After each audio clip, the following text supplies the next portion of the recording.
Selamat pagi jemaat sekalian, kita bertemu dengan lilin pengharapan. Selalu ada pengharapan bersama dengan Tuhan. Kita berdoa. Tuhan, terima kasih kami boleh kembali dibangunkan dengan kesegaran dan kekuatan dari Tuhan. Dan kami ingin bersama-sama merenungkan firman Tuhan.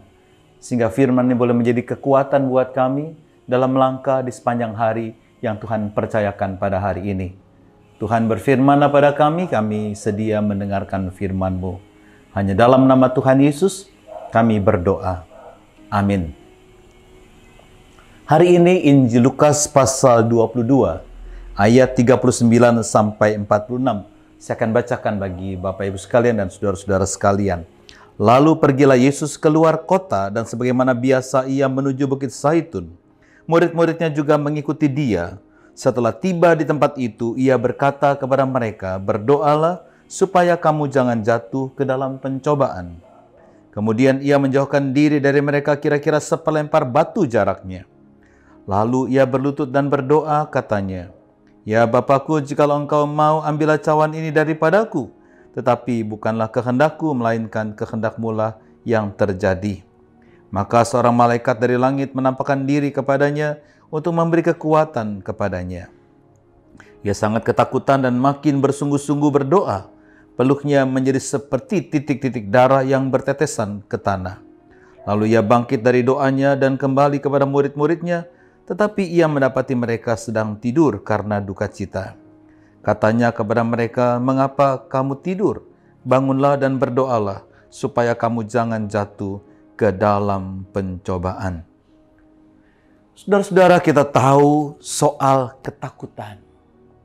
Ada seorang bernama Raja Louis ke-15 dari Perancis. Saking takutnya bicara soal kematian, ketakutan pada kematian, maka dia melarang semua orang bicara soal kematian. Saking takutnya pada kematian. Pepatah Spanyol juga mengatakan orang yang takut tidak bisa menikmati hidup. Kenapa? Sebab hidupnya dikuasai oleh ketakutan. Tidak bisa menikmati hidupnya. Yang kecil bisa menjadi besar buat dirinya. Dalam bacaan kita Lukas pasal yang ke-22 ayat 39 sampai 46, kita bisa melihat pergumulan Yesus dengan murid-muridnya pada malam Getsemani adalah pergumulan yang sangat berat yang dialami Tuhan Yesus. Ia mengalami situasi menerima cawan penderitaan atau menolak penderitaannya. Ia mengalami ketakutan yang luar biasa. Dia cemas dan dia bergumul sangat berat untuk menentukan apakah menerima cawan penderitaan atau menolak cawan penderitaan itu. Apa yang dia lakukan di tengah-tengah ketakutan dan pergumulannya itu? Yang dia lakukan adalah dia datang kepada Bapaknya untuk berdoa. Kenapa dia berdoa? Yesus berdoa karena dia tahu betapa berat pergumulan yang menekan dirinya. Dia berdumul dan berdoa karena malam itu dia sadar malam yang sungguh-sungguh malam kritis bagi para murid-muridnya. Dan malam itu dia sadar malam yang berat. Karena dia akan ditangkap, akan disesah, akan disalibkan dan mati. Dia bergumul malam itu karena dia sadar malam itu malam terberat bagi murid-muridnya. Akan menjadi seperti anak ayam kehilangan induknya. Itu sebabnya dia berkata kepada murid-muridnya, "Berjaga-jagalah dan berdoalah supaya kamu jangan jatuh ke dalam pencobaan." Berjaga-jagalah dan berdoalah supaya kamu tidak kekurangan iman. Kalau kita terjemahkan dalam literatur dari bahasa aslinya. Jadi berjaga-jaga dan berdoalah supaya kita tidak bimbang, tidak meragukan Tuhan. Dan tidak ragu akan penyertaan-Nya.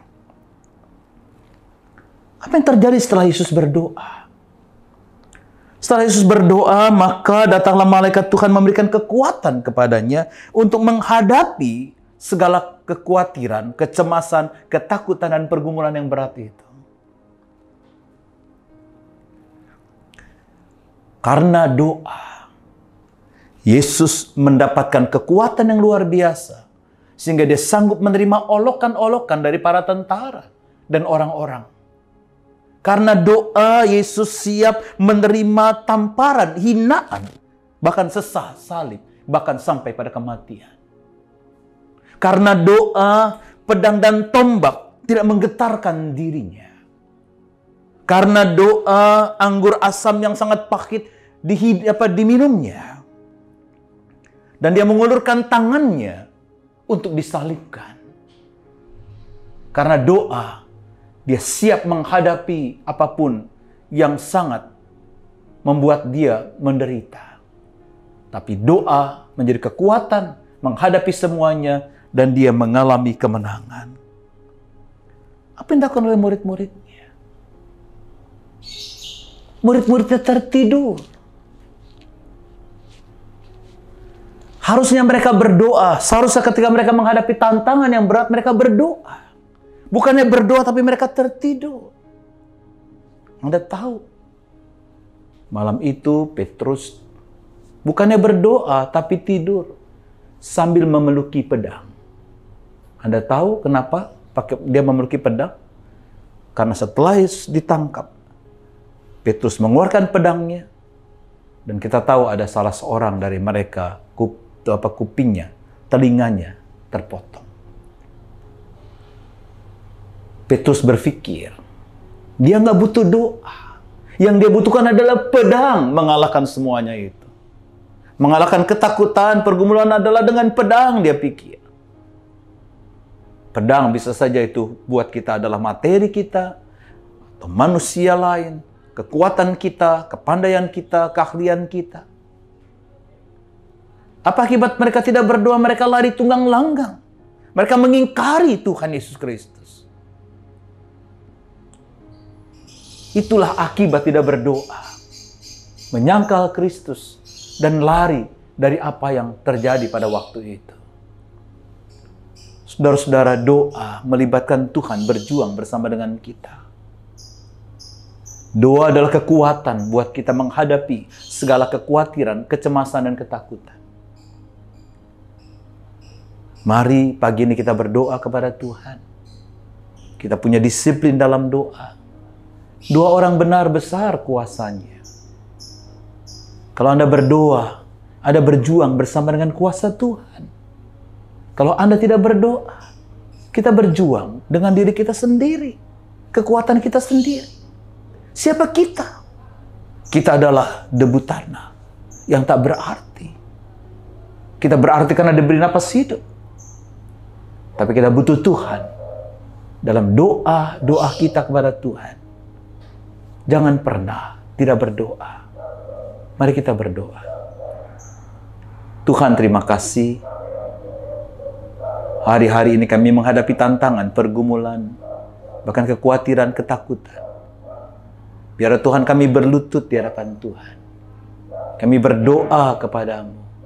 Berikan kekuatan kepada kami. Berjuanglah bersama dengan kami. Apapun yang kami hadapi. Mungkin saat ini kami sedang sakit. Tuhan tolong kami. Bantu kami berjuang menghadapi semuanya ini. Jangan biarkan kami lemah.